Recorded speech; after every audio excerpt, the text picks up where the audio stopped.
was the most incredible boxing event or sporting event I've ever been to last Sunday at Suncorp Stadium. It was just absolutely electric. I said to Jeff before and after the fight, I felt like electric trains were spinning past my head the whole time. It was going so fast. He said he felt the same way. It was just a wild, wild ride. And the man responsible for Jeff's success largely is sitting next to me, Glenn Rushton. It's been an incredible journey, Glenn, right from the time that you first taught him how to throw his first punch.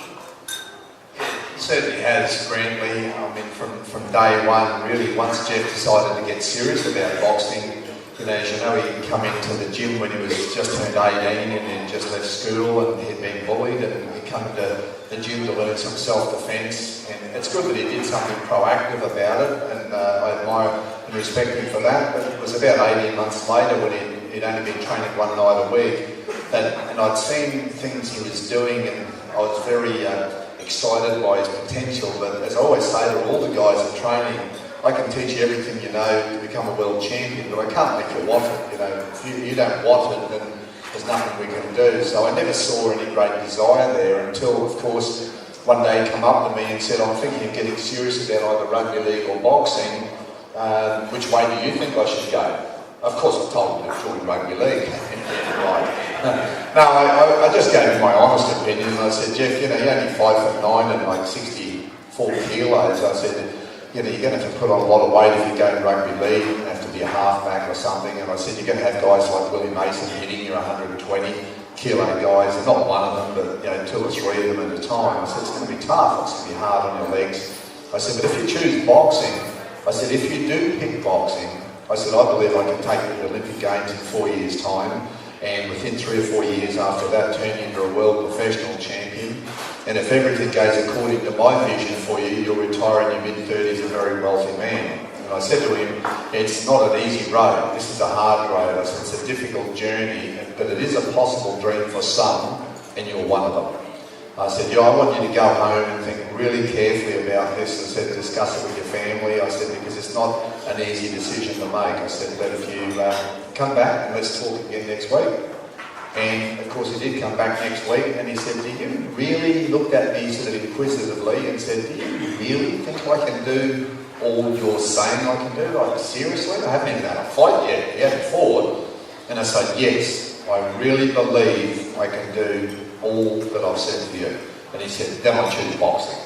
Okay, and we went to work, and I think as a few people know, in his second fight he went into the state titles, and I was advised by a couple of people there to pull him out. They said there's a lot of really good boys here, and I said, oh, no, Jeff, he'll be alright. You know, he'd only had one fight, and he won that state title and found himself in his 4th fight. He's down at the Nationals, and of course, who did he draw in the first fight? David Biddle, who was the winner from the previous year.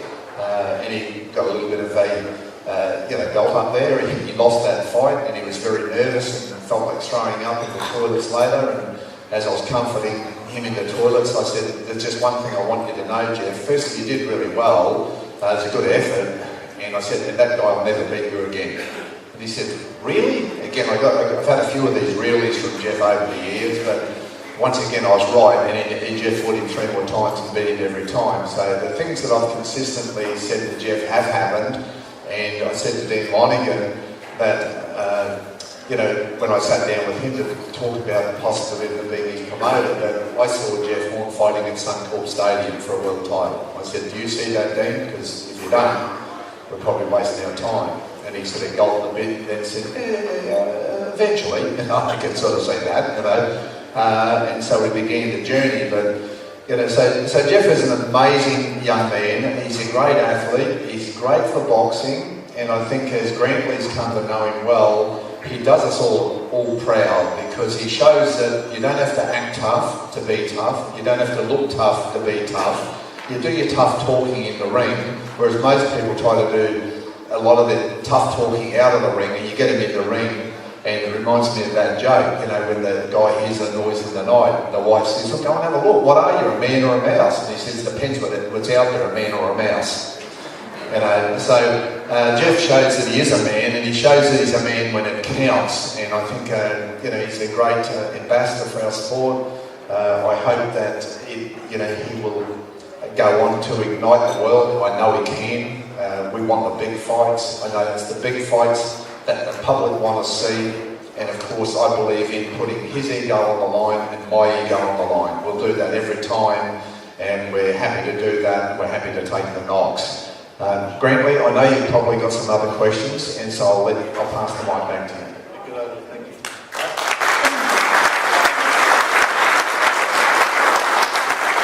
I think that the most mystifying thing about Jeff Horn, and the thing that I think most people would be interested in, is how do you take a kid who's like a school nerd, who's never had a fight in his life, the only fights he's ever had he's been beaten up in, how do you take a kid like that and make him beat Manny Pacquiao? It's almost like a science fiction kind of movie, isn't it? Like some sort of magic dust to sprinkle on him and turn him into a superhero. You're dead right there, you know, and it's important, as you know. One of the things I've said to the guys over the years, including Jeff, is that when you take belief and back that up with commitment, that's when the magic happens, you know. But you can't just say, I believe, I believe, I believe. And I give an example sometimes to the fellas. I said, if you stand on top of this building and say, I don't believe in gravity, and I said, you can keep saying that all the way as you jump off, but you're still going to hit the ground. So I said, you know, it's one thing to have belief, and it's good to have belief, but you've got to be sensible, you've got to be a realist, you've got to put the work in, you've got to craft a good plan, you've got to plan to win. You can't just have blind faith, you've got to really back that up, you know, with science and so forth. But Jeff, I think some of the things I was saying to Jeff going into this fight is, Jeff, he's just a man. He's just a man. He doesn't hit you with a right legend or a left experience. Let's focus on the positives. He's 38 years of age, and of course, this is, I mean, no disrespect to Manny Pacquiao. I think the world of him and what he's done. He's a legend of the sport. But remember, in programming Jeff's psychological mindset, I said, he's a little old man. Okay, he's a lightweight fighting in a welterweight division. He's 38 years of age. Let's break it down. Let's be really scientific about his strengths, weaknesses. I did hundreds of hours of analysis on him. I crafted and distilled that down to a 10-point plan. I said to Jeff, you follow the plan, you will win the fight. Okay, and one of the things I love with Jeff and the relationship that we've built over 11 years is that if I tell him and look him right in the eye and say, Jeff, you will win the fight, he just accepts that as a fact. Okay, and he believes it, and when you've got that sort of trust and relationship and a fantastic plan, and you've done your homework, and you walk out there knowing you will win, and as I said, I don't care what the rest of the world thinks, as long as you believe and I believe, that's all that matters. And we would not be denied on that day, we would not be derailed, and I can tell you, Freddie Rhodes tried to derail us. Okay, he tried, but he just could not derail us. We were just discussing this before, weren't we, over there, some of the tactics and things, but it wasn't going to happen. There was no way we were going to be denied on that July 2nd. So yeah, I hope that answers that. It is possible to make that journey, and when Jeff was 21 years of age, I gave him a present and a pair of boxing gloves, and I inscribed on them the words, all it takes to reach the stars is a leap of faith. And I think that Jeff's put his faith in me, and I've in turn put my faith in him. And he's had terrific support from his dad, who's been there all the way, Jeff Horn Sr. here today. He's had great support from Dundee Kim, his strength and conditioning coach. And he's had just terrific support from all of his family, friends, and the whole boxing community have got behind him. Because as I said to Jeff, you can't do this on your own. It's a world champion can't do it on his own. You need a terrific team in your corner, and you need a great team of people behind you. So everyone's got behind him. Queensland's got behind him. Everyone has helped.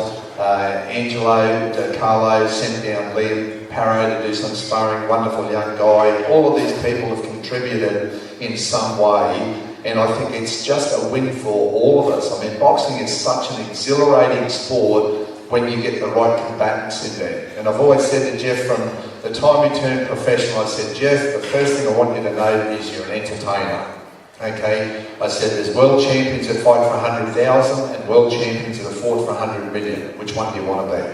Okay, so if you want to be the sort of boxer that's going to earn the big bucks, then we've got to entertain. So we've developed a style that's exciting, it's all action, it's entertaining, And I think anyone who's at Suncorp Stadium, I think we all felt the same. At the end of that event, there was a lot of people crying, there was people sitting in the stands an hour after the event. They were just in a state of sort of shock at what they just experienced, and it was like the America's Cup moment for me. It was one of those great moments in Australian sport where you just feel proud to be an Australian. You just say, there's a young lad that's represented us, he's punched above his weight, he's come back from a torrid round 9, he's dug deep, he's found that within him, and he's just produced the goods, and you're just proud to be an Australian. So yeah, what a great moment in Australian sport, what a great moment for boxing.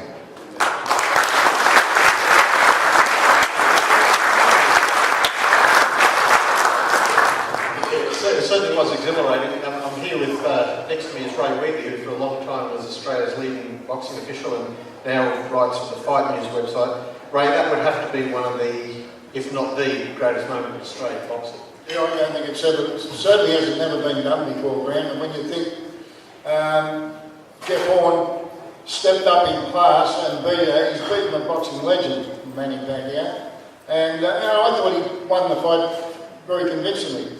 I don't think it was there shouldn't have been any controversy about it. Teddy Atlas apparently was given a one-sided biased opinion of the fight, and I think anyone that's seen the fight, anyone that was there could see it was quite a clear win to Jeff Horn. One thing I'd like to ask you, Glenn, is the rematch. Any news on the rematch with Manny Pacquiao? The Philippine newspapers are saying that he wants the rematch. Yeah, I spoke with Dean Lonergan just the other day, and what he said is Bob Arum is going to go over and sit down with Manny within a couple of weeks, face to face. He said, we know we've seen various things on the internet. He's going to sit down with him and have a good long chat to him, but Dean's viewpoint is that the rematch will take place. He said that Manny, he thinks he needs the money. I don't know why, he's won an awful lot, but apparently he gives an awful lot away. He's a very generous man, as I said, there were no bad guys in this fight, just two humble heroes. But, certainly he believes it will take place. We'll probably get confirmation within a couple of weeks. We welcome that, by the way. We're not running, we're not hiding, we want the big fights. I hope he does take the rematch. If I was his trainer and manager, I'd probably suggest he doesn't take the rematch. Why? Jeff is only going to be better. Jeff's belief has just grown again. He's only had 18 fights. He's going to get better. Manny isn't. Okay, Manny isn't going to improve. You don't, in my opinion, improve a lot after 68 fights. He is what he is. I think that gave me an advantage leading into the fight, because I can look at Manny and say, that's what Manny is. Whereas Jeff, I think they don't still know who Jeff is. He's still improving every day. We're getting him better and better. So Jeff will grow from that experience. I believe we'll beat him a lot more convincingly in the rematch. I hope he does take the fight. Jeff would be the only man to ever beat Manny Pacquiao twice. Of course, everyone will come out and say Manny got old, blah, blah, blah, so. But you just have to cop all that flack, as you know, and just move on to Keith Thurman or whatever. So we think the rematch is going to take place. And again, we think that it'll probably happen in November or December. Where will it be? I wouldn't want to see it at Suncorp Stadium in November or December, as much as I'd love to have it there, unless they can put a roof on it in 4 months, and that would be an engineering marvel if that happened, but I don't see that happening. So obviously it means we've got to go indoors. That leads us to either the Brisbane Entertainment Centre, Boondall, or it leads us down to Etihad Stadium in Melbourne. That's a possibility as well. Although the Queensland government have been phenomenal with their support, so obviously we also have a commitment to them, and we've got, so there's a lot of moving parts there. But does it look like it will happen? I think the answer is yes. I think his many advisors than many, okay, and there's always a lot of hangers-on in boxing, as you know, and I think he's got a lot of these people, all these advisors, pushing and pulling him on the payroll, that'll be going, yeah, Manny, you've got to keep fighting, I think if it was up to Freddie Roach, he'd probably say, Manny, probably time to pull up stumps.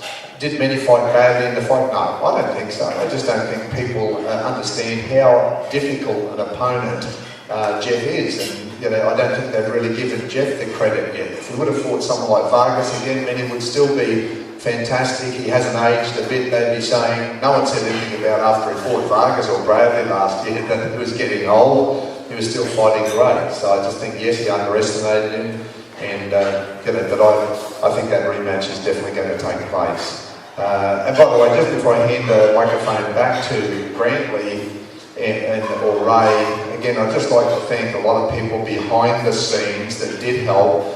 People I noticed, like Russell, who was bringing his granddad Ray down, and I kept saying to Ray, Jeff's granddad there, who's sitting next to Jeff's father, that we really wanted to get this. I wanted Ray to see Jeff become a world champion. Okay, and I'm so pleased that Ray did get to see Jeff. What a great thing for a granddad who's get to see his son become world champion. Thanks also to Lillian, my wife, who made endless cups of teas and coffees for all the numerous people who come down to watch Jeff spar. Quite a family down there at the Stratton Boxing Club, and some of those sparring sessions almost look like a fight. There's that much media in there and that many people coming to watch. But it was a great experience, and I'll now pass the microphone back to Grantlee.